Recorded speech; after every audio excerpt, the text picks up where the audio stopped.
नमो नमः बच्चों, संस्कृत क्लास में पुनः एक बार सभी 6th क्लास के बच्चों का स्वागत है। आइए आज हम P2 के लिए संस्कृत ग्रामर से हम प्रत्यय का अभ्यास कर रहे हैं। नेक्स्ट जो P2 होने वाले हैं, P2 में संस्कृत ग्रामर के अंतर्गत प्रत्यय में आप लोग तुमुन प्रत्यय और कत्वा प्रत्यय पढ़ेंगे। तुमुन और कत्वा प्रत्यय ही आपके एग्जाम में आएंगे। तो सर्वप्रथम आइए हम शुरू करते हैं, स्टार्ट करते हैं कत्वा प्रत्यय से। इसके पहले भी सभी बच्चों ने कत्वा प्रत्यय पढ़ा हुआ है। एक बार हम पुनः उसका रिवीजन कर लेते हैं, अभ्यास कर लेते हैं। आप लोग देख रहे होंगे बोर्ड पर कि यहाँ पर कत्वा प्रत्यय लिखा हुआ है। संस्कृत के जो प्रत्यय होते हैं, संस्कृत के प्रत्यय हमेशा धातुओं के साथ में जोड़े जाते हैं और ये जो बेसिक मूल प्रत्यय है कत्वा, जब हम किसी धातु के साथ में प्रत्यय को जोड़ेंगे तो यह पूरा प्रत्यय नहीं जुड़ता है। कत्वा से सिर्फ त्वा शेष रहता है। ठीक है, यहाँ तक सभी बच्चों को समझ में आया। कत्वा में से सिर्फ त्वा शब्द बचेगा, का लोप हो जाता है जब हम किसी धातु के साथ में कत्वा प्रत्यय को जोड़ते हैं। आइए एक अभ्यास, एक प्रैक्टिस के लिए हम देखते हैं। जैसे कि यहाँ पर हमने पठ धातु लिखा, ठीक है, पठ धातु है। इसका नियम है, यदि 2 या 3 अक्षरों की धातु है, ठीक है, तो जो धातु का अंतिम वर्ण होगा, जैसे पा और ठा, इसमें 2 वर्ण है तो ठा अंतिम हो गया, तो जो भी अंतिम वर्ण होगा उस अंतिम वर्ण में ई की मात्रा लगाएंगे। इसका नियम है, ठीक है ना बच्चों। क्या लगाएंगे हम? उसमें ई की मात्रा लगाएंगे यदि 2 वर्णों की धातु है। जैसे ठा है तो ठा में हमने ई की मात्रा लगाया तो क्या बन गया? पट से पठी बन गया।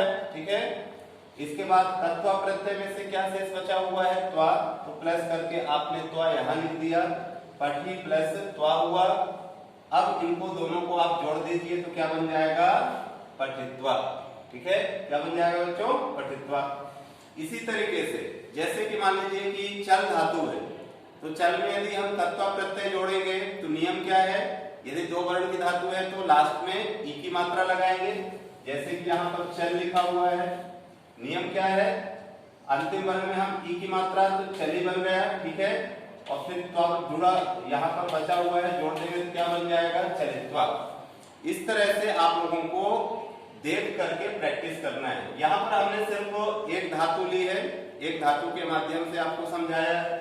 आप लोग जो रीडर बुक है संस्कृत की, रीडर बुक में पेज नंबर 126 में बहुत सारी धातुएं हैं, वहां से आप देख करके और अन्य भी बहुत सारे प्रत्यय आप बना सकते हैं जो आपके एग्जाम में उसमें से आएंगे। नेक्स्ट चलते हैं हम लोग तुमुन प्रत्यय। तुमुन प्रत्यय में से सिर्फ तुम शेष रहता है। ठीक है, जब हम किसी धातु के साथ में जब हम तुमुन प्रत्यय को जोड़ते हैं तो तुमुन प्रत्यय में से सिर्फ तुम बचता है। यहाँ पर ना का लोप हो जाता है। लोप हो जाना मतलब वहां से गायब हो जाना, हट जाना। अच्छा, तुमुन प्रत्यय का अर्थ होता है के लिए। क्या अर्थ होगा बच्चों? के लिए। किसी धातु के साथ में जब हम तुमुन प्रत्यय को जोड़ते हैं तो उसका अर्थ हो जाता है के लिए। इसका और इसका नियम सेम ही है। यदि 2 या 3 अक्षर की धातुएं हैं तो अंतिम जो वर्ण होगा, अंतिम अक्षर होगा, सबसे पहले हम उसमें ई की मात्रा लगाएंगे। जब हम ई की मात्रा लगाते हैं तो जो यहाँ पर हलंत है वह हलंत भी वहां से हट जाता है। जैसे चल धातु है, चल का अर्थ होता है चलना। जब हम इसमें तुमुन प्रत्यय जोड़ेंगे तो देखिए कैसे बनेगा। चल में से ला में छोटी ई की मात्रा लगाएंगे, ये इसका नियम है, इसका रूल है, तो बन जाएगा चली। यहाँ से हलंत हट जाएगा। संस्कृत में जितनी भी धातुएं हैं, यदि वह 2 या 3 वर्ण की धातुएं, अक्षरों की धातुएं हैं, तो हमेशा अंतिम वर्ण जो होता है वह हल वर्ण होता है, हलंत होता है। लेकिन जब हम उसके साथ में कोई अन्य प्रत्यय या कुछ जोड़ते हैं तो हलंत हमेशा हट जाता है। तो चल में जब हमने छोटी ई की मात्रा लगाया तो बना चली, प्लस तुमुन में से तुम बचा है तो हमने यहाँ पर लिख दिया तुम, तो क्या बन गया? चली प्लस तुम। अब दोनों को जोड़ दीजिए तो बन जाएगा चलितुम। तो इसका मीनिंग क्या हो जाएगा, चलने के लिए।